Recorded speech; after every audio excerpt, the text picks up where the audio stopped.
Hey everybody, how you doing? Damn. Welcome to PHLY Flyers postgame presented by Bet365. My name is Bill Match. Joining me live in the Xfinity Mobile studio is Petey himself, Steve Peters. Damn. That's how I Yeah, feel about that game, Petey.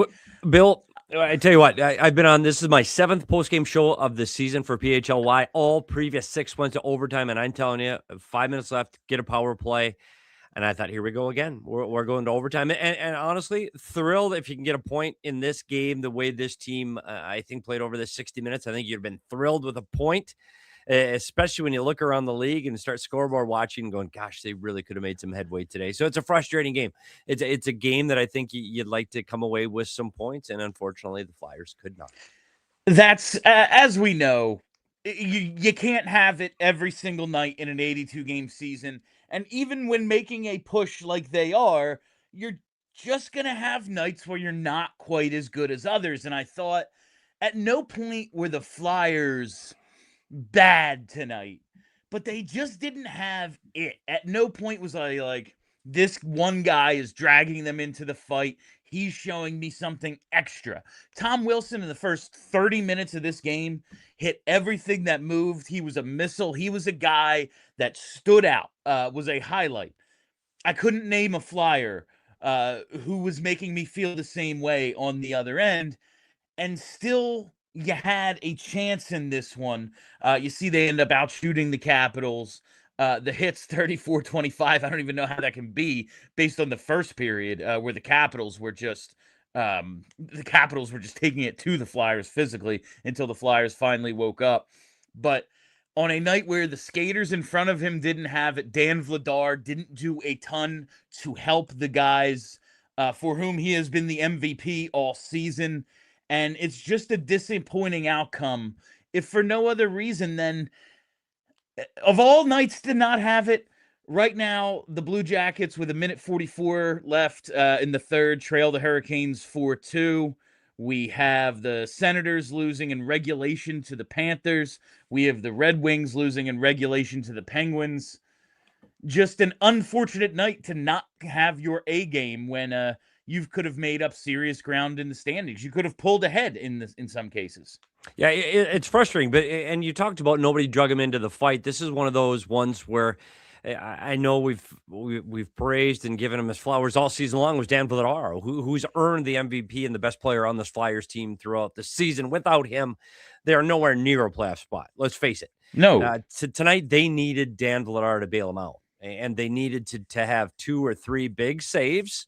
And this goes the other way. And I think when you saw the push that they put on early in the second period, and you're right, the first period they were just blown out of the building physically. I thought the Caps were on top of them. They weren't allowing the Flyers to get any open areas in the offensive zone, and I think that was a big part of the first period. But you see the Flyers jump out in the second, and you're buzzing, and you go, okay, this is the way the Flyers have been playing the past 2 weeks. They found their game, they got their legs, and here we go. And then unfortunately, penalties changed the momentum in the second period, and that's what put this team behind. It was penalties, and I think it was not their best goaltending performance of the season. Those 2 things really hurt them tonight. Petey, the Philadelphia Flyers won 4 straight games, February 6th, 8th, 10th, and 12th, 2024. The last one coming against the Arizona Coyotes. Oh, wow. So that tells you how long ago it was, if nothing else. Since then, they are 0-10 when attempting to win a 4th straight game. Wow. It has been 779 days since the Flyers won a 4th consecutive game. I realize this is like kind of an arbitrary stat, but if you're making a comeback like they are into a playoff push, you have to be able to have a 4, 6, 7 game winning streak at some point, don't you? I don't know. And I think you're right, Bill. It's great to put those streaks together, but you really have to look at what this team has done since the Olympic break. And I know they haven't won the 4th game of those streaks, but to go coming into this 8-1-1, it's phenomenal. Like the pace this team is playing at after the Olympics compared to what they were doing before the Olympics has allowed them to be where they are in the standings. Let's face it, if they were playing the same winning percentage post Olympics as they were pre Olympics, this wouldn't be a race. And so now what's important is the 4-game winning streak is great if you can achieve it. But if you can't, what you can't have is a 2-game losing streak. And I mean 2. It's not 2 or 3-game losing. The 3-game losing streak, you're done. Your season's over. Oh, yeah. Go home.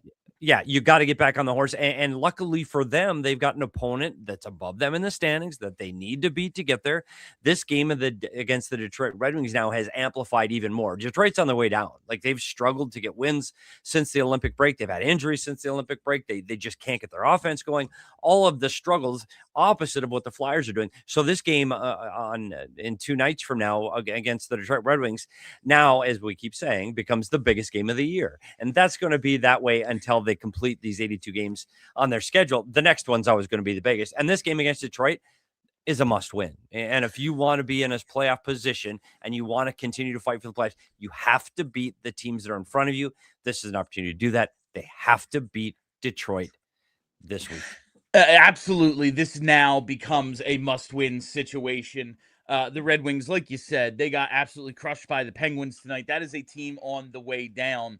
And I'm looking forward to asking Charlie who he thinks should start that game, because I don't think any conversation about tonight's contest can really go on without Dan Vladar, who, man, the first goal that's the Tom Wilson goal in the first period is... Maybe there's like a little moving screen up high, but it is a shot from distance that he just needs to stop. I realize, Jacob Chikrin isn't your average defenseman. 24th goal of the season for the Caps' 3rd goal, but you just came back to tie things up, and he takes a shot from the blue line that beats you. That's rough. I didn't like maybe 3 of the first 4 goals he gave up. The first Ovi goal is... All right, Cam York, maybe clear the puck. Porter Martone, yeah, you probably don't know how to cover Alex Ovechkin yet. Like, that's probably something you're going to have to learn. But I just thought Dan Vladar, for as good as he's been this year, seriously struggled tonight. And you see 706 save percentage, gives up 5 goals on 17 shots. Just a rough night for number 80. Yeah, and you have to go all the way back to December 12th of 2024 when he had a worse night in save percentage. He gave up 8 goals and 26 shots against Tampa when he was playing for the Calgary Flames for an 8-3 loss. So it's been a long time since he's done that. The good news for that is this doesn't happen to him very often, and he needs to get back out there and play well. Unfortunately, there's not a lot of runway. So it's not one of those games where you can go against Detroit and go, hey, it's okay, we'll just throw you back in there and see how you do. You can't do that. So when you're looking at this, it's a back-to-back. You got Detroit and New York Islanders in a back-to-back. In that, you're going to assume that you're going to play Ersson and Vladar are both going to get an opportunity to play in that back-to-back. That's what you have to think. However, when you have a night like tonight, and you struggle like you do, and you give up the goals that you give up. And I'm not hanging this on him. Like, these are some very good goals. But when you put up the number of shots, you say 18 shots, 5 goals on 18 shots, like 6 goals, I guess, with the empty netter. Like, really? So there's a concern. So for me, and if you get a vote in the coach's room, and I know the head coach always gets 2 or 5 or 6, but it's his call. But for me, my vote's going in for Sam Ersson, just because of the way Sam Ersson has played since the Olympic break. And you know what? Let Vladar, and you can sell it easy. Let Vladar, you're getting the second game of the back-to-back against the New York Islanders, which is equally as important of a hockey game against the New York Islanders. Even more difficult for the team because now you're playing on tired legs, and this is going to be more difficult to get through 60. So you tell Dan, sit this one out. Watch this one against Detroit. We need you to be at your best against the Islanders. We need you to be back in form. Watch this game. Just sit back and watch because we're going to be tired. We need you to have your A game against the Islanders. Let's go get both of these. So I'm going Ersson Vladar if I'm pulling the strings for the Flyers. Yeah, it is a very scary proposition to think Sam Ersson is going to be in net for what we just called the biggest game of the season in 2 days, but I just feel like Dan Vladar needs a day. The Islanders make it a little bit of a conversation for me because Ersson has great historic numbers against the Islanders, and he's won 2 of his 3 starts against them this year. but his actual numbers against them this year, not great. So I think it makes it a little easier for me to just let go of this thing that's always like, oh, Islanders, Ersson, done. But I think you need to give Vladar the extra day after what he looked like tonight. He just did not have it, and that's it's a real unfortunate result because, as we said, everyone you needed to lost tonight. It's rough.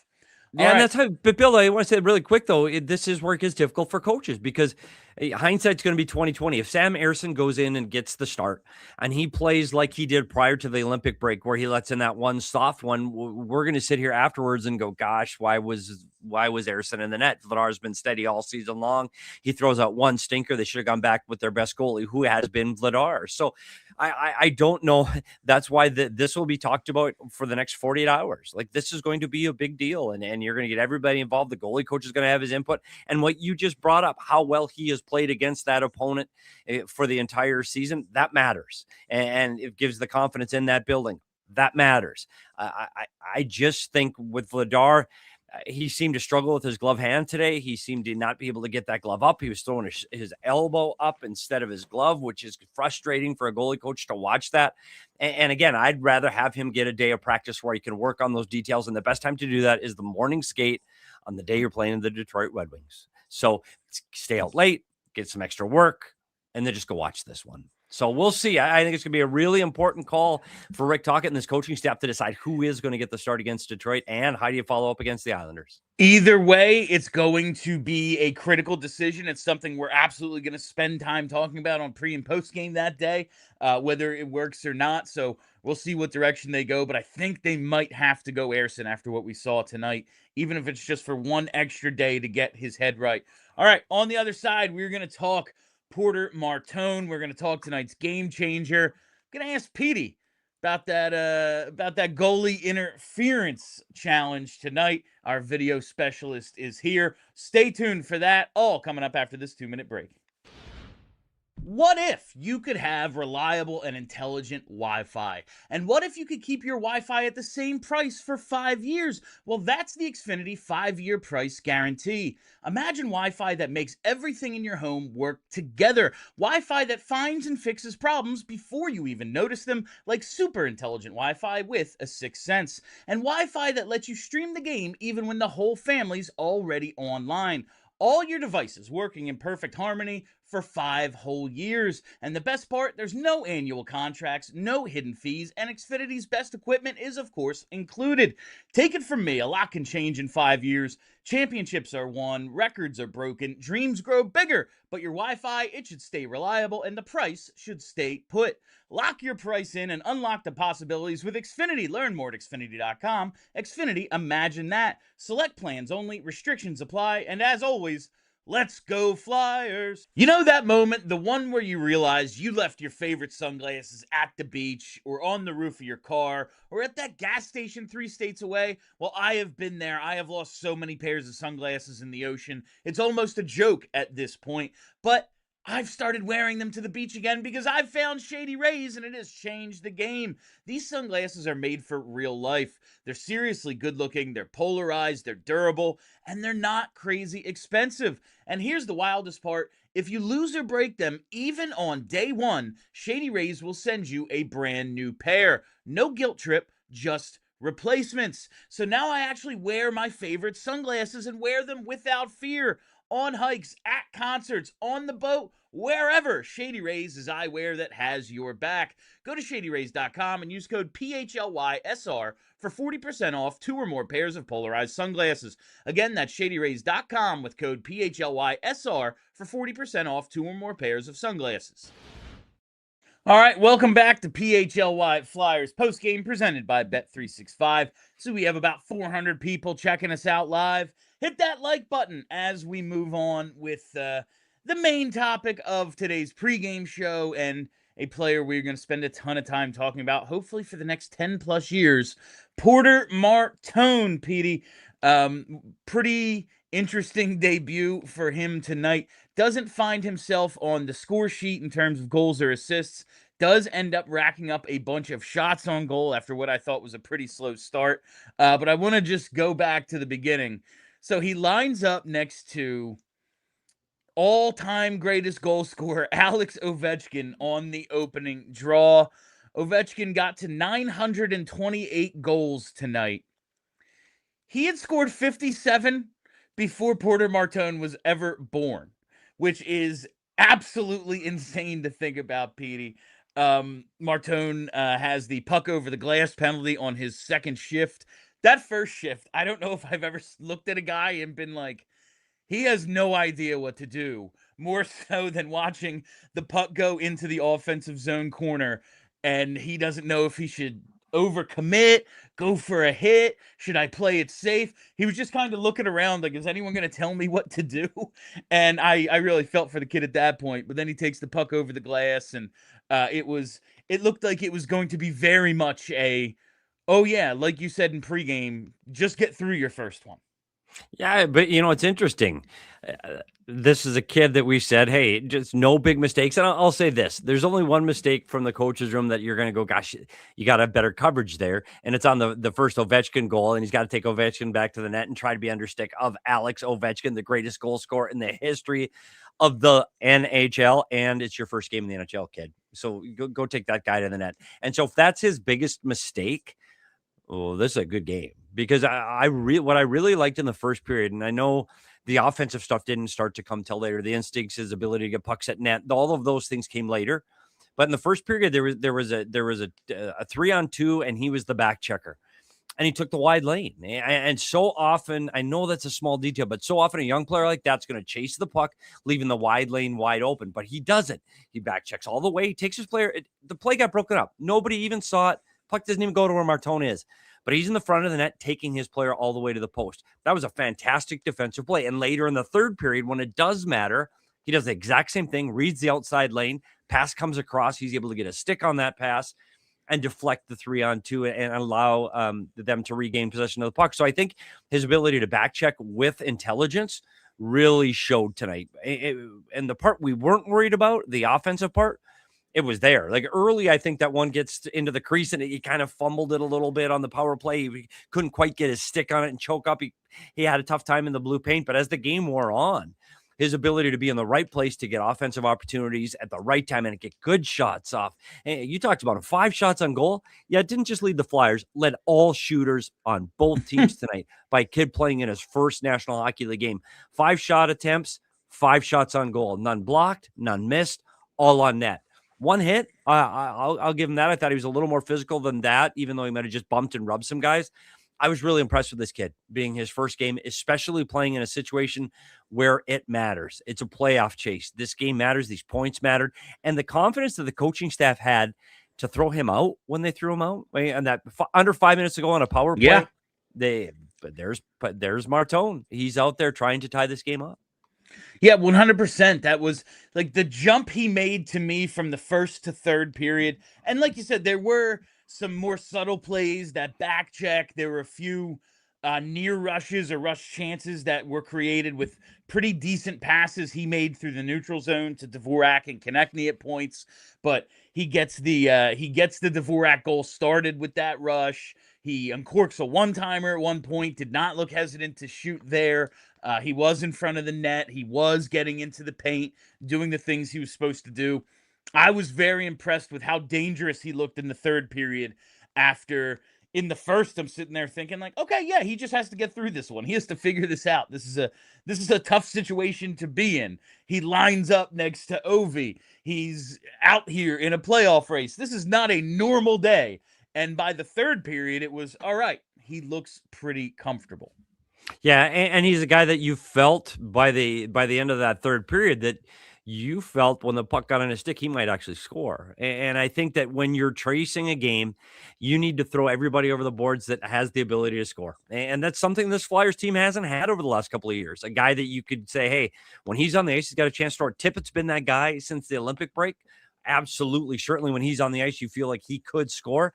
But you start to feel that with Porter Martone as this third period wore on. And I think this is something, it's only going to build his confidence. They're going to go sit tomorrow. They're going to go over his game on video. You're going to get an opportunity to get on the ice over the next 48 hours before they get to play the Detroit Red Wings. But there's no practice time. There's not a lot of practice time between now and the end of the season. There's going to be more days off than there are practice times, but I think you expect to see an even more confident Porter Martone as the puck drops against Detroit. So the first 20 minutes, expect to have a push then instead of the last 20 minutes.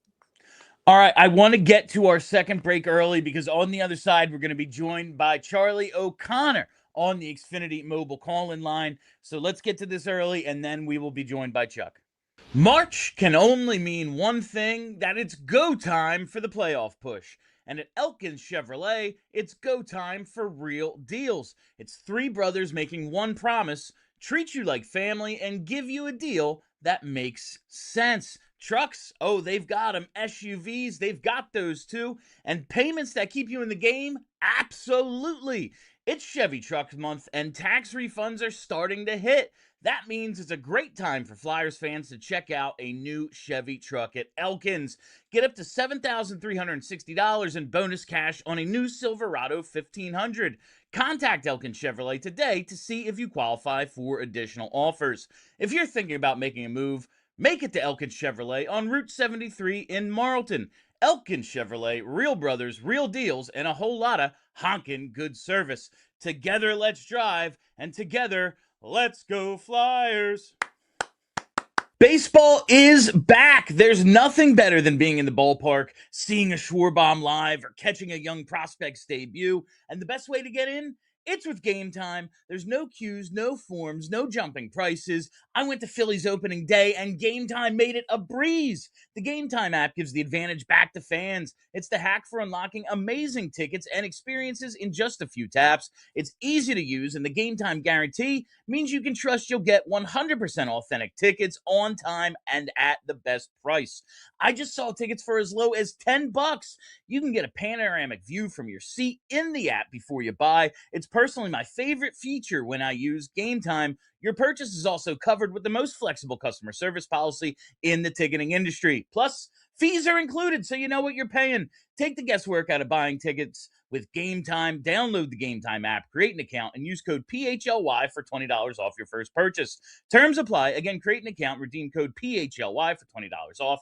Download Game Time today. All right, welcome back to PHLY Flyers postgame. We are now joined by Philly's #1 hockey beat writer, Charlie O'Connor, on the Xfinity mobile call-in line.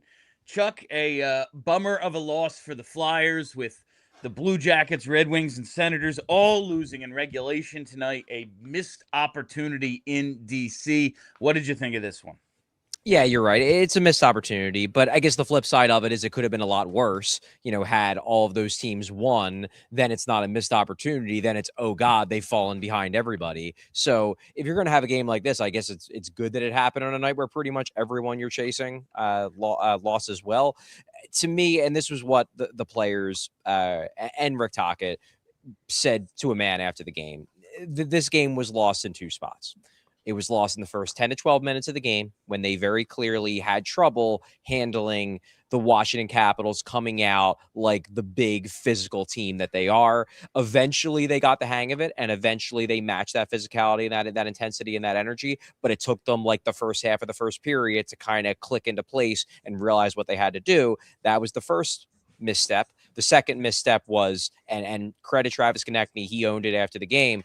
It was those two penalties. I mean, you come back, you tie it 2-2, you've got the momentum, and then you have two of your best players, probably your two of your three best offensive players, I'd say, you throw Tippett in that mix as well, take offensive zone penalties. And they score on both power plays. And look, you're going to make mistakes. And Tocchet even said, like, look, it's good he owned it. We can't do that. But also, it's not all on those guys, but I understand why they feel like it's all on those guys, because that was a pivotal moment. You work to tie that game. You've gotten a handle on the physical play, and then two of your best players make avoidable mistakes, I think is the best way to put it. Avoidable mistakes. Now, look, it's not all on them. The penalty kill could have done a better job. Dan Vladar could have had a better game. So I'm not going to pin it all on them, but you expect better from those guys. And I think they expect better from themselves. So it's not like they're going to, go up in front of the media and say, no, it's actually not my fault. Like, they feel as bad as anybody, probably worse than anybody in that room, but it doesn't change the fact that they messed up. And that was a big reason why the team lost. Can you imagine a hockey player getting in front of the media and be like, "This one's not on me"? Like that would absolutely be the funniest thing ever. All right, Dan Vladar, you mentioned him. Listen, I believe unless the rest of his starts this year are basically what we saw tonight in the last home game of the season, they're going to hand him the Bobby Clark Trophy as the team MVP. I believe that. Tonight was not a game to put on the resume for MVP, though. He was not at his best. He gives up 5 on 17 shots, Charlie. Is this just kind of it's a one-off. Some of the goals weren't great. Some of them were off of big mistakes. What did you think overall of Dan Vladar, and does it worry you about the stretch run? Well, I mean, it worries you because you want your best players to be playing really well, and he did not play that well tonight. That said, we're going to very quickly find out if this is a one-game aberration or if this is the start of a trend, because he's going to get in one of the two back-to-backs. Whether it's Thursday or Friday, I wouldn't be surprised if it's Friday. Number one, gives him an extra day. Number two, Ersson, this is a Bill stat. Ersson's played really well in his career against the Red Wings, so they might roll with that. That would give him, again, another day to rest if he's maybe a little worn down. But going back to Vladar, I really think it's 2 goals in particular. Some people said 3. I will say that the Ryan Leonard goal, watching it live here, I thought there was a screen. I don't know if they showed it on the Flyers broadcast. They showed a really good angle on the Caps broadcast that we had up here where it really looked like Sealer had him completely screened on that play. So I'm willing to give him a bit of a pass for that goal, but the Wilson goal is real bad. Like, you can't give up that one. Sanheim's maybe screening him a little bit, but that's a distant shot. You got to make that save. He's off his angle. And then the first power play goal in the second period, the one from Chychrun. Yep. I was talking to Anthony Sanfilippo after the game. He said he texted Brian Boucher about it, and Boucher kind of defended Vladar, saying that's actually a tough play right off a face-off when you're moving side to side. But I almost wonder if that's a little bit of Boucher in the goalie guild, kind of back in his position guy. To me, that's a clear sight shot. Yeah, you're moving side to side a bit, and it's tough off a face-off. It's also tough coming right off. I think that was the one right after he takes a shot off the mask, I think. So maybe he was a little rattled, but to me, you still got to make that save. And those are 2 goals that probably should have been stopped. And if he stops both of them, instead of it being 5-4, maybe it's 4-3 and you're up instead of down, and that turns the game. But look, I'm not going to pin this all on Dan Vladar. Okay, he's had a great season. He's been a great goalie for the Flyers. He's allowed to have off nights once in a while. But it is the stretch run, and you're hoping your best players are playing their best. And tonight, as was the case with a few of the best players on the Flyers, Vladar was not at his best, and it hurt them.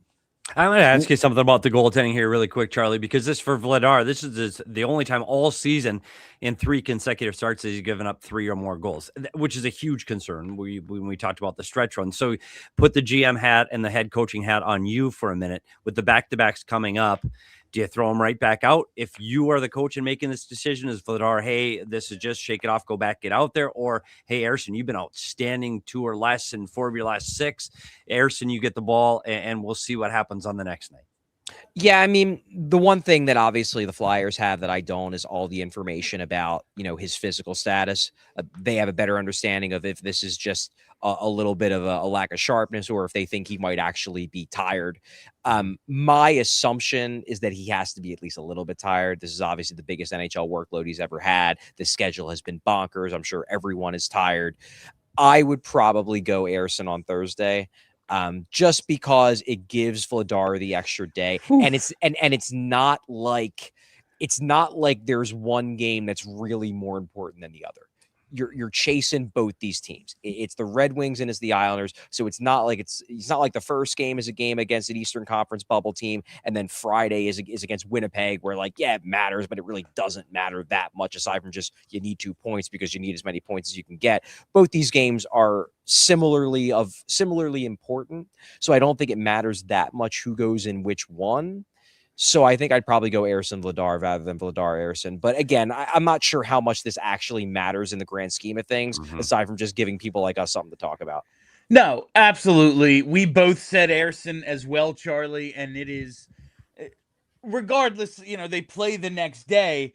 If the game wasn't till Saturday, I would still go Ersson. Like, I really think that. And quite honestly, that sounds insane when I think about it. Going back like 2 weeks, that sounds like an insane thing for me to say. Before we get to the most important stuff, the Martone stuff, I got to ask you about Carl Grundstrom. Draws a penalty, scores a big goal. Does he validate Rick Tocchet's decision tonight? Like, this feels like a Charlie manual. Like, nah, I'm starting Jeff Jenkins today. I just got a feeling for some reason, and he pops one. Like, that's really what it feels like with Grundstrom scoring. I mean, it did work out. And it's not that I think Bump's been bad, but Tocchet did say this morning when we talked to him that he thought Grundstrom had a really good game 2 nights ago, and he kind of wanted to ride that a little bit. Look, I get the frustration. I get people, looking at it and saying like, well, we're in this run because we want the kids to get experience, and now you're not using one of the kids. Look, the reason why it doesn't bother me that much is because it's not like they're benching all the kids. It's one. You still have 3 kids in the top 9. Andre's still playing on the back end. Like, there's a lot of young players getting experience. And as long as you get Bump in some of these games, like, I don't want to see Bump just sit. I don't want to No. Like Barkey scored a goal. So it would be very easy for for Tocchet to say, well, got to keep Barkey in. He scored a goal, so Bump sits again. And then if he sits again and then again, and you're like, well, he's not benefited from this at all. At least Bump isn't. So I want to get Bump in. I want this to be, as Tocchet hinted this morning, a rotation. I want to rotate through these guys. But I'm not necessarily opposed to the idea of like, these guys like Barkey and Bump, they don't have to play in every single one of these games in order to get an idea of what these games are like. But again, if you make that decision, you better be right. On this night, it seems like Tocchet was right in that Grundstrom delivered. If he goes to Grundstrom again on Thursday and Grundstrom is, a -3 and has a bad turnover, then he's going to get raked over the coals. And that's just the way it is when you're a head coach in the NHL. And Charlie, you've seen it too with Rick Tocchet here. He's not one that likes to change the lineup after a win, but after a loss, there's no hesitation for him to change this lineup. And I look at with their next opponent with Detroit, small, skilled, fast, big transition game between the blue lines. I don't have a problem throwing Bump back into this lineup. And I think you had to have a player like Grundstrom. I'd rather have Grundstrom against the way the Washington Capitals played tonight with that weight. I'd rather have him out there than Bump. I'd be much more concerned about the health of the younger players, smaller players in a situation like that. So I wouldn't be surprised to see him slide back in against the Detroit Red Wings. But I guess we'll have to wait for 48 hours. Yeah, and we talked about it in pregame, Charlie. Like, my thing is, yes, I made the exact point. They're doing the rebuild this way to get the kids experience, and one of the kids isn't playing. But with Bump and Barkey specifically for me, they've never played an NHL schedule. These are high leverage games. It is a condensed schedule. They're probably tired. It might benefit them. Like, they might get to contribute in the postseason because of a day or two off during the regular season. So I am not going to kill Tocchet for it. And of course, Grundstrom scored and we bet on it, so that was cool. All right, it is Nice. It is Porter Martone time, Charlie. I thought his first shift, it was just really cool. Like, he's lined up next to Alex Ovechkin, who had 57 career goals before the day Porter Martone was born. And he's lined up next to him on the opening draw. I thought that first shift, I've never seen somebody look more confused about what the hell they're supposed to be doing. But he got himself into the game as it went along. He takes the puck over the glass penalty. He messes up the coverage on Ovi on the one goal. But he has some passes to the neutral zone. You can see him build some confidence. And by the third period, he looked like their most dangerous player. What did you think of Porter Martone in his NHL debut? Yeah, we're of the same mind. He got better as the game went along. And by the third period, he was as advertised. He was around the net. He was creating chances. I think he finishes with 5 shots on goal. That's what he was at like midway through the third when I checked. One of the funny things, if you're looking at advanced metrics, and I posted this on social media, at 5-on-5, he was on the ice for 9 Flyer shots on goal and 1 Capital shot on goal. Of course, though, that 1 Capital shot on goal goes in the net because obviously that's hockey. Well, why wouldn't it? But no, I thought Martone was overall very impressive. Look, it makes sense that he was going to be a little bit out of sorts in the first period. Number one, he's 19 years old. It's his first NHL game. Number two, NHL veterans were out of sorts in the first period of this game, Yes. dealing with the pace and the intensity. How do you think it's going to be for a 19-year-old who's never been in an NHL game before? Like, it's going to seem like everything's at triple speed. If for guys like, like York and Drysdale and Zegras, if for them it looked like everything was at double speed, it's going to seem even faster for Martone. But I love how quickly he adapted to it. I love how quickly you start to see, the Martone that was drafted 6 overall, the guy who's a top 5 prospect in the NHL. I was very impressed by Martone overall in this game. Even in the beginning of the game, he made some plays. He made some really good plays in the neutral zone. He sent Konecny in on a rush. He sent Dvorak in on a rush. So you were seeing, even when he wasn't playing that great, you were seeing the skill. You were seeing the vision and the anticipation. And then in the third period, you started to see what makes him such an exciting prospect. Yeah, I am very, very interested to see how he's going to look on Thursday, because it felt like by the end of the third, you know what I actually would compare this game to? I would compare this game to Matvei Michkov in the rookie game in Allentown. Because if you remember, that was the very first game he played. Yes. Now, that wasn't an NHL game, but it was his first game in North America, his first, competitive game in the NHL style. And he started out slow too. First period, you're like, he made some good passes, whatever. But by the third period, he was the best player on the ice. Now, I'm not willing to say that Martone was the best player on the ice by the third period, but he very much looked like one of the Flyers' better players in the third period. And given the fact that this is late March, playoff push, everybody's in max intensity, and he still looked that good, that's really promising. I remember that rookie game so well, because you and I are sitting there, and it's like, is Jet Luchenko as good or better than Matvei Michkov? Like, do we have a superstar on our hands, or is Matvei just not playing that well? And by the third period, it was like, oh yeah, he belongs in the NHL, and none of these other guys do. One small question here, and I think in the offseason, to really fix this power play, they are going to have to come up with something structurally a little bit different to take advantage of all of the talents that they have, utilizing Martone and Zegras and Michkov all together, whatever. They got to come up with something else than what they've been doing exclusively for 15 years, basically. But right now, is Porter Martone's spot really on the half wall? Like, do you think that's the best place for him? I mean, that is where he did most of his work in college, and he scored a lot of goals there. I think hit the ideal, because look, the thing with Martone is I don't really want him in the bumper, because I think that makes him too much of a complimentary piece. And I don't necessarily I want him around the net front, because he's a big body. He has the ability to make plays in close. That's one of his calling cards. So I want him around the net front, but I also want him to be able to use his shot on the flank. So I do like the idea of him kind of being a hybrid flank and net front, where he's kind of, he's using that downhill skating to go downhill, and then maybe he plays a little bit on the side of the net, and then he cycles back up to the flank. So I actually don't mind where he's being stationed right now. Like where do you want him? Where's your ideal spot for him? I just want him a little lower. Like, maybe it's just they're a little too high up. We talked about this the other day, where my idea for Nolan Patrick was always, he's net front, and then he distributes from behind the net as well, kind of in a net front and Mark Recchi hybrid sort of role. I realize basically every team in the league does the exact same power play structure.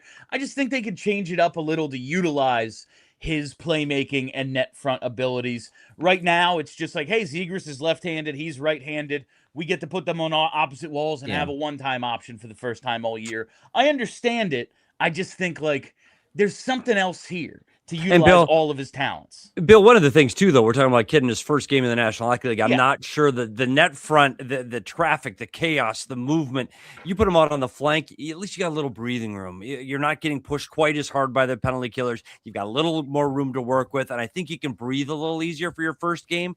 I do see Porter Martone's skill level. Yeah, think of the Detroit Red Wings power play and how they use Alex DeBrincat. He's a player that's all over the ice. And he does make those plays down low, but he also does get the opportunities to shoot from the flank, and even sometimes coming across the top through the middle of the ice. I think Martone eventually will get there. Not now, probably not this season. I think it's just easier for him to post there. I think you're right, and we've said this for how many years now about this power play. How many defensemen have we tried to have in the quarterback position just this season? And forget about last year, just this year alone.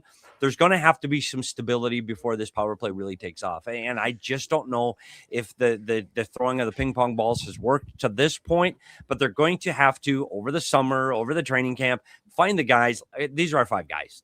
This is what we're going to do, and let's run with it. And I just don't think they've been comfortable, especially who's going to run the power play and who runs it at the top. Really, who's distributing that puck? That's where everything starts. You got to have the guy that can distribute the puck up top, and I don't think they found that guy yet. Yeah, and this wasn't the biggest deal in the world. It was just something I was like, I don't know. You took Michkov off the power play for this? Like, this doesn't seem like the exact thing to do, but whatever. It's his first game. He was impressive. The end. It is now time for Charlie O'Connor's 3 stars of the game. Despite a disappointing loss, there were some interesting performances in this one. Chuck, who was star number 3?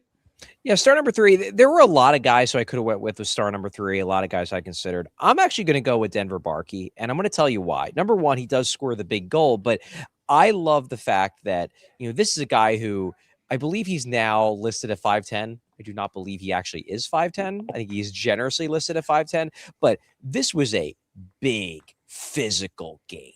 And I love the fact that he's still small Denver Barkey, who's still a rookie, who hasn't even played, 30 games yet in the NHL? I don't even know what he's actually at, but certainly nowhere near 50. 34, maybe? He still finds a way to score a goal late in the game that is very important, and it's right in front of the net. It's right in that area where a guy at his size should not be willing to play in, especially in a game where you're playing against the Washington Capitals, who are in full playoff mode, and you got Tom Wilson running around trying to kill people. Like if there was a game where Denver Barkey was going to shy away from the dirty areas, it was going to be this one, and he still didn't do it. He still gets that big goal. Obviously, they don't come back and win, but I'd love to see him be involved in the third period in areas where a guy of his size should not necessarily be involved in. So I'm giving Barkey 3rd star for that goal.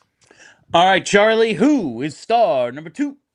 Yeah, star number 2, I'm actually going to give it to Risto. I liked Rasmus Ristolainen's game. I thought this is the kind of game where you're happy you have a guy like Risto, and also he has that great play on the Barkey goal. He's the guy who who works the point, who finds a lane. I just think this was a Ristolainen game. This was a very Ristolainen game in terms of style.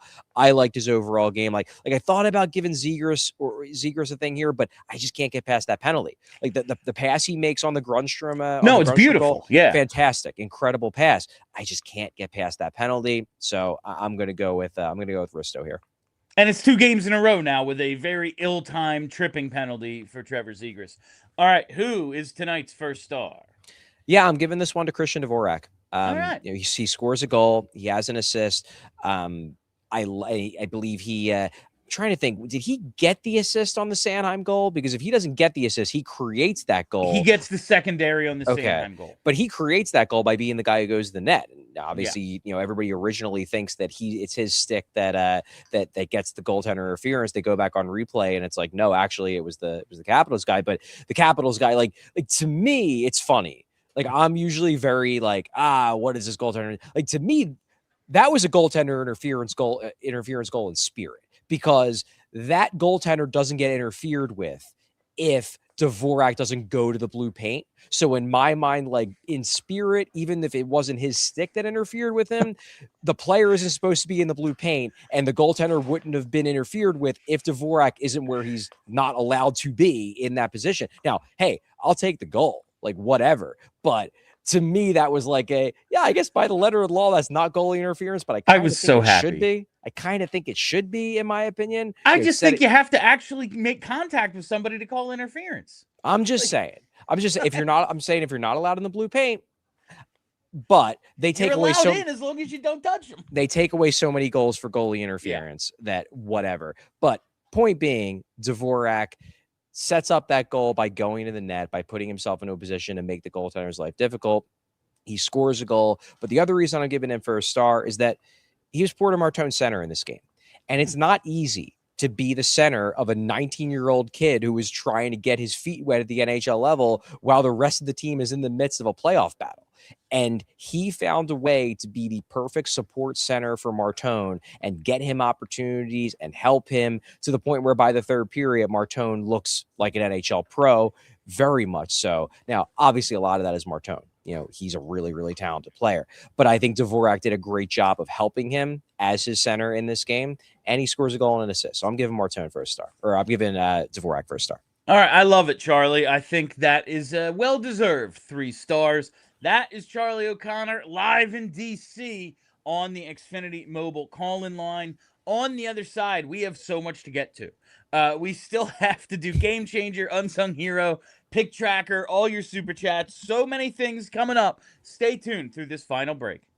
At Bet365, they know the only thing better than winning bets with your own money is winning bets with theirs, and there's never been a better time to do it than right now. Thanks to their Bet $10, get $365 promo available to every single new Bet365 user. All you have to do, sign up, make a $10 bet, and win or lose, you'll be given $365 in bonus bets, because it never hurts to have a little extra cheese or bread or onions. And now, Philly fans, thanks to Bet365's early payout offer, leaving early has never been safer. If the team you're riding goes up 10 at any point in the game, Bet365 will pay you out right there on the spot.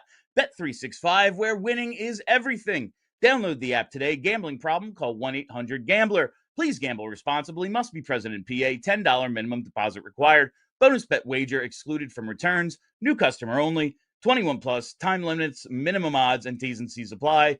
In-app only, void where prohibited. If you've been battling chronic pain or just picked up a brand new injury, don't just try to tough it out. Get it looked at by the experts at Rothman Orthopedics. These are the same specialists trusted across the region to treat everything from joint pain and back issues to sports injuries and fractures. Whether it's something that has lingered for months or something that just happened this week, they've got you covered. And the easiest way to get started, just visit rothmanortho.com/PHLY and schedule your appointment today. With the Rothman Fast Scheduler, you can connect with their VIP scheduling specialists for your specific issue, saving time and getting you on the path to recovery even faster. And don't forget about Rothman Now, a convenient way to access expert virtual orthopedic care when you need answers promptly, with guidance from the same trusted team. Stop living with pain. Go to rothmanortho.com/PHLY and book with Rothman Orthopedics today. And remember, let's go Flyers! Welcome back to PHLY Flyers postgame presented by Bet365. It is now time for tonight's game changer, driven by Elkin Chevrolet. Elkin Chevy, together, let's drive. And I had to call a little bit of an audible on this one because Charlie already talked plenty about those penalties. It was going to be TK and Zegras taking penalties. But you know what? Since we have Petey here, we're going to throw a bone to the video staff. Tonight's game changers, it is video coaches Dylan Crawford and Vincent Eula, Petey, because they get it right on that goalie interference challenge. I got to say, I sent a text to Dylan Crawford immediately after the call. I was on my feet, and this is what video guys do. I don't care. I haven't been a video guy for 5 years now, but every time there's a challenge, I'm on my feet in front of the TV going, what happened? And on this one, I understand how the referee makes this call. I do. He's behind the goal line. His vision is blocked. You see the goalie stumble. By the way, I think Logan Thompson, just bear down and stay in your crease. Like, buddy, goalies don't have to battle a little bit anymore. I know. I was a little disappointed in that, the way he reacted. And so the big key to this, when they showed the overhead, I'm like, I yell at my wife and she could care less, but I said, he doesn't even touch him. Like, Christian Dvorak does not touch him. So they better get this right. And here's the problem. And I know National Hockey League and Gary Bettman, I'm sure, is tuned in right now to the PHLY postgame show, as he usually does on his way home. Typically, yes. Yeah, I was worried. I think as a video guy, you look at this, was easy call. It's right. Dvorak never touches him. You can't have goalie interference if you don't touch him. This clearly should be good. And even if he does touch, I don't think there's a clear path to avoid the crease because of the defenseman for the Washington Capitals pushing him in that direction. So I don't think he can go that way. Oh, I didn't know if you lost me, Bill. That happens. No, still got you. So I was concerned. And when they got it right, it was just this big sense of relief. And that's when I texted Dylan, because it's a hard job, man.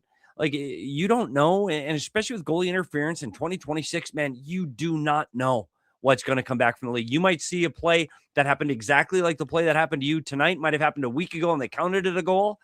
Well, that might not be the case tonight. And I think No, it has the been a NHL truly has a nonstop problem. topic for a couple of weeks. Yep. We have heard, I mean, Elliot Friedman, like 2 podcasts in a row, is just begging the league, like, put out a series of videos that explains it all, because when this happens in the playoffs, you can't pretend you didn't know it was coming. Like, Right. if you start hearing that, and it's been a big thing, and like, I see him skate into the blue on his own, and then there's the contact with the defender, and then there's a stick that hits him, and I'm like, there's no way. And then you realize, like, wait, Dvorak's left-handed. That can't be his stick. Like, and you realize it's the defenders, and I was like, and like Charlie said, maybe it's, well, the stick wouldn't have hit him if he's not in the paint, which you're not allowed to do, and all that. And at the end of the day, you have to touch the goalie to interfere with the goalie. And I was glad they were able to get that right. So we're going to give tonight's game changer to the Flyers video staff. All right, it's time for the Unsung Hero, presented by Togo. Togo, the leader in operations outsourcing. Let Togo handle the work that gets in the way of your work. You call the plays, we execute. Togo. I do want to give this one to Carl Grundstrom. He scores the game-tying goal in the second. When the Flyers are down to 2-0 coming in. They get the quick one. Then about 4 minutes later, Carl Grundstrom scores. He also draws a penalty in the game. I thought he was pretty good tonight. It was controversial somewhat to leave him in the lineup and take out Alex Bump as Rick Tocchet did, but I think Tocchet was somewhat validated to use the bigger, stronger guy with a little bit more experience. We went over a list of Flyers with playoff experience yesterday, Petey, and Carl Grundstrom's like 17 games might put him in the top 5 on the team at this point. It's really insane. They don't have a ton of these guys, and he came through for them tonight. So for that, he gets to be the Togo Unsung Hero. Yeah, and I think, you know what, my 2 cents on him, I do think that it was important that you had someone with experience, a veteran player. I know he's only 28, but he's been around the league a long time. When you're throwing a couple of 19-year-olds in the lineup, I think you need that low in your lineup. I think your bottom 6 needs to have a little more responsibility, understand the pressure of this game, the opponent you're playing against, and I thought Carl Grundstrom did an excellent job. 100%. Yeah, getting a goal and doing all those things. I expect to see him in the lineup again, and that's why when we talk about trying to get Bump back in the lineup, I don't know who's coming out. We'll have to keep an eye on it. Against a team like Detroit, maybe it's a Garnett Hathaway. If you already have Glendening and Coots, maybe you get Bump in that way. You put Grundstrom on the fourth line. Spent a lot of time there this season. Maybe that's something they think about. But I thought he played well tonight, so he gets to be the unsung hero.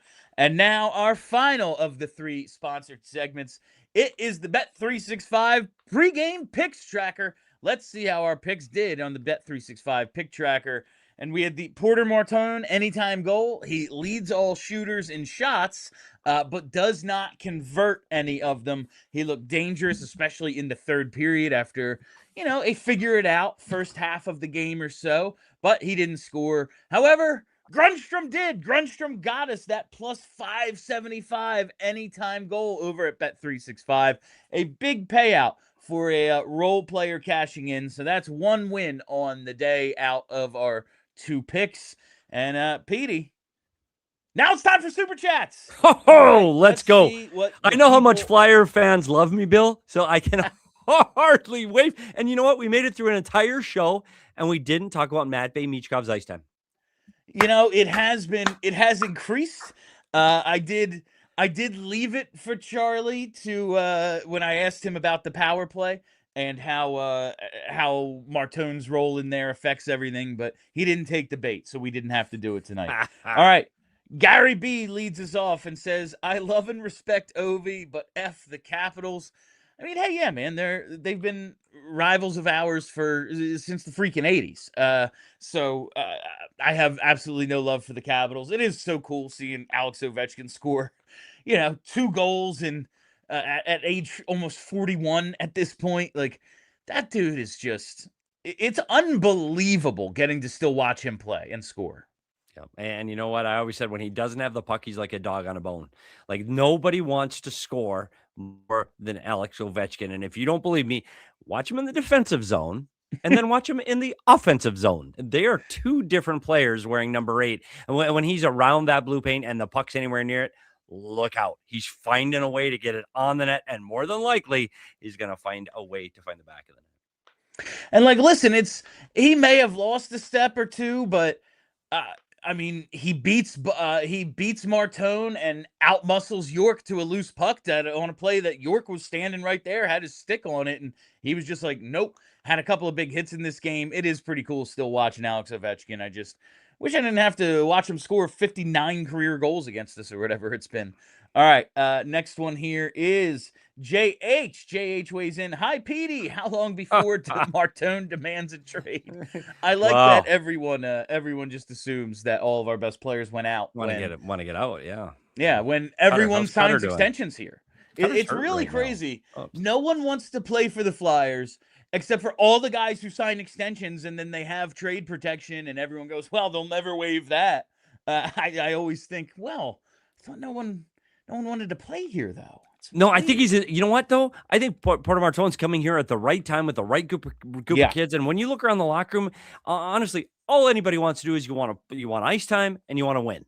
And when he looks around this locker room and he goes, oh my, like we've got a lot, and I mean a lot of young talent. And this is where teams, you talk about Anaheim's got young talent. Look where they're winning the Pacific Division. The one thing the Flyers didn't have to do is go through that complete blow up rebuild. You were able to reshuffle and refill, and they're close. And when you look at the amount of young players that are coming, Porter Martone included, you're excited to play with a team that has young, skilled players that play fast, play with excitement, and have a lot of fun.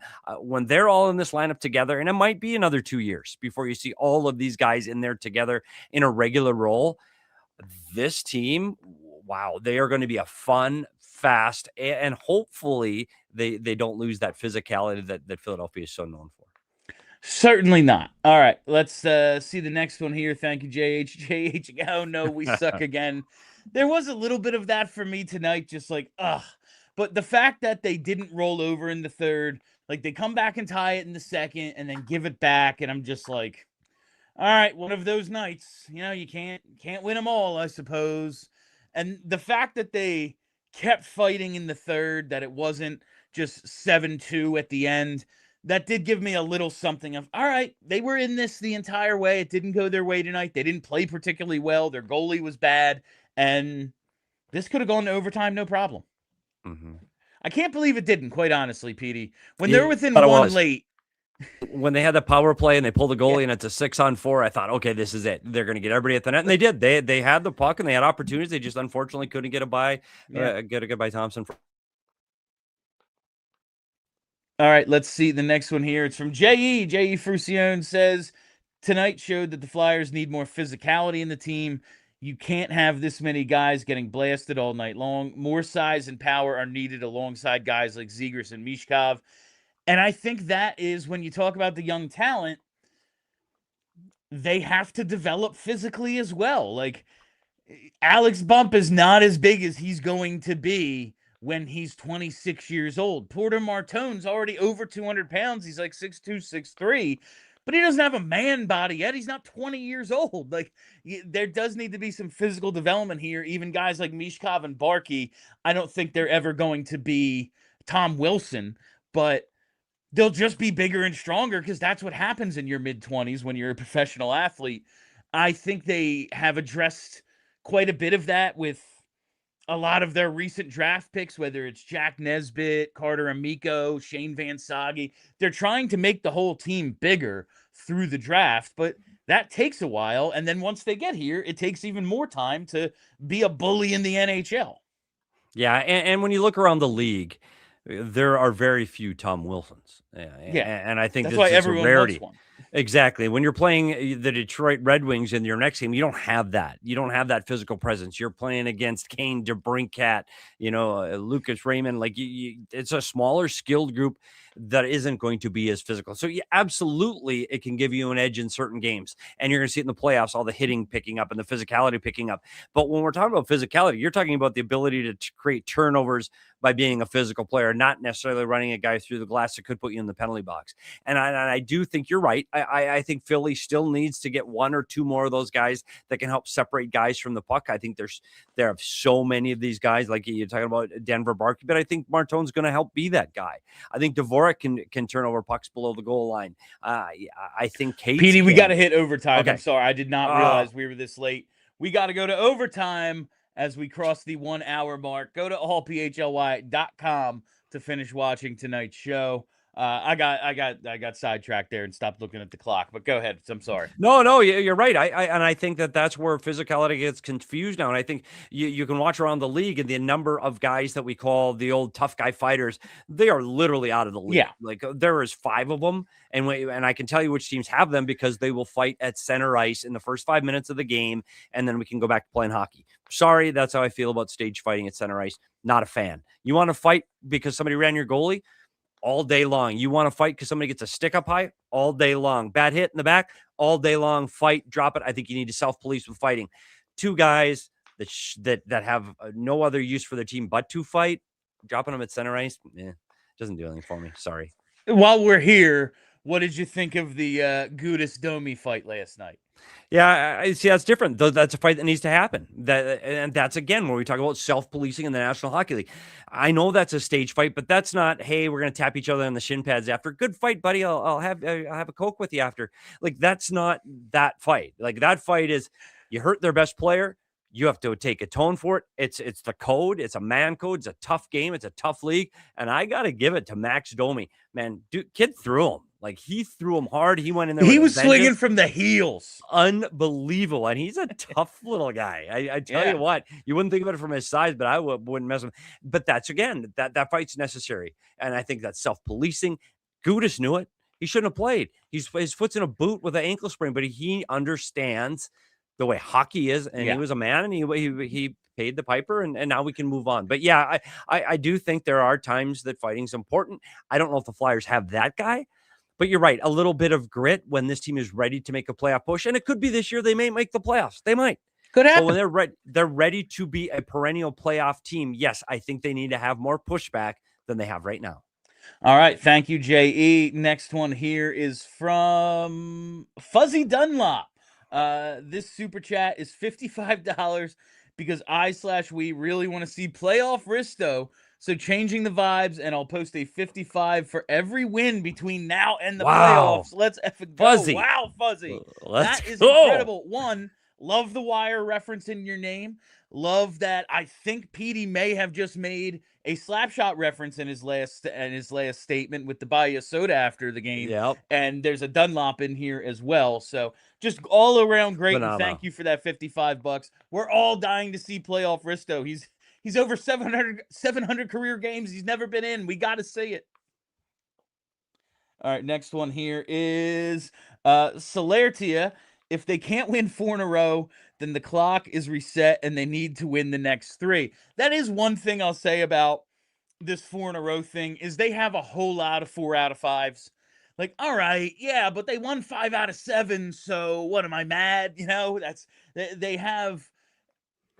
Like Petey said earlier, you just can't have a 2-game losing streak. More so than the win 4 in a row, you can't lose 2 in a row. And they really haven't done that lately. I mean, they're 8-1-1 in the last 10. I guess 8-2-1 in the last 10 now, but whatever. They haven't had any. All right, and yeah, they had a bad week. That hasn't happened, and that's the most important thing. Thank you. All right, next one here is from Mellerman. What's up, Mellerman? Looked to me that Dan overcommitted to his first read on the Wilson goal, and Wilson caught him leading. Dan has bounced back well this year so far. He has. He hasn't had like back-to-back real ugly ones this season. He hasn't gone into any prolonged slumps. So I'm not worried about him, but like we both said, I can't believe it, but I want to go to Ersson on Thursday. All right. Next one is J.E. again. Martone is going to score buckets of goals. He may need to get a little faster, but he puts himself into scoring position on the ice constantly.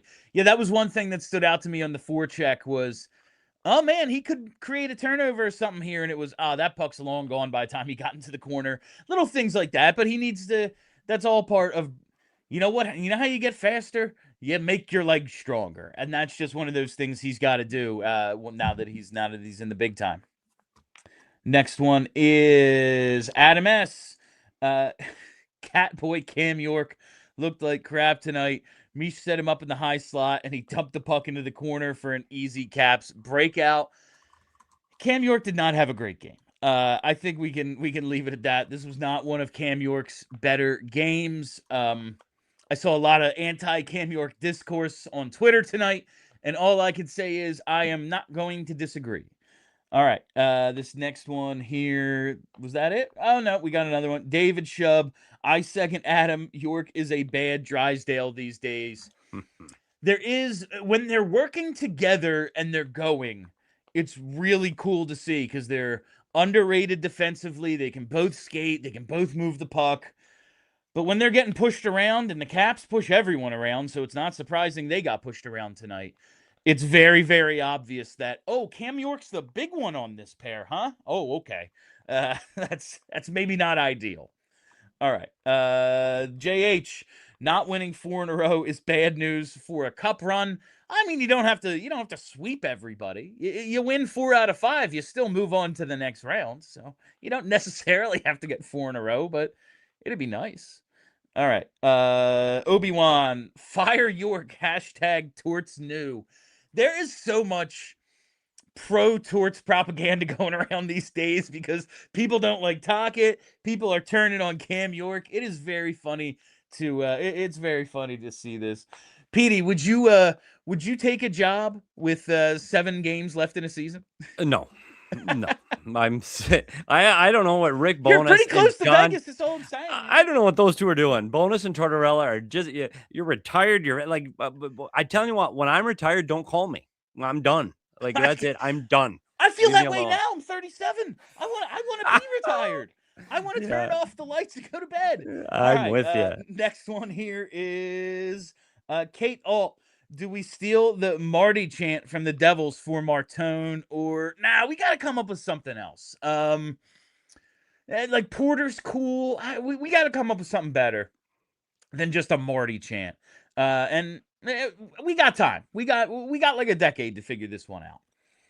All right. And Vineet Singh. So when does Forster come back? Yeah, it was funny. Tocchet had another one of his when he just starts talking, maybe reveals a little more than he meant to today. They ask him about, wingers coming in and out of the lineup. And he goes, well, and then when Tyson Forster comes back, and someone goes, wait, when? Not if? He's like, that was very funny. But I think he could be back maybe the end of next week or before those last 2 games, perhaps. Seems like it. David again. Tip Fizz presence when he's not scoring rules. Yes. Tippett actually showing up and being noticeable, even though he doesn't have a goal. Like that was the next step for him, and he's absolutely taken it. Couldn't be happier with what we've gotten out of Owen Tippett lately. All right. Let's see. David again. Do you think Gudas held back? He kind of just took it. He did, like Petey said, he was a little banged up. I also remember, Gudas is a big, tough, physical guy. He'll hit you. He'll hit you dirty. He'll swing a stick at you, whatever. He was never the most adept fighter, but it did kind of feel like he was like, I know what has to happen here. And quite honestly, one of the main reasons it has to happen is these guys have been getting crushed by their media, and I feel bad for them as much as anything else. So I do think he might not have been trying to kill Max Domi. Let's put it that way. All right. Porter House Martone. Ooh, there might be something there. That could be good for a t-shirt, like a steak. Yeah, with number 94 on it. There's something there. All right. And that's that, Petey. Thank you so much for joining me tonight. But that is all the time we have for you on PHLY Flyers postgame, presented by Bet365, where winning is everything. Make sure you are following us right here on the PHLY Sports YouTube page. Make sure you're following us on Twitter at PHLY_Flyers. And make sure you're checking out Petey's stuff on Inside the Coach's Room right here on YouTube. It is outstanding. Video breakdowns, great insight. Make sure you check Petey out. And follow our podcast wherever you get those as well. All right. I am Bill Matz. That is Steve Peters. Thanks as always to Brenna. Be excellent to each other. all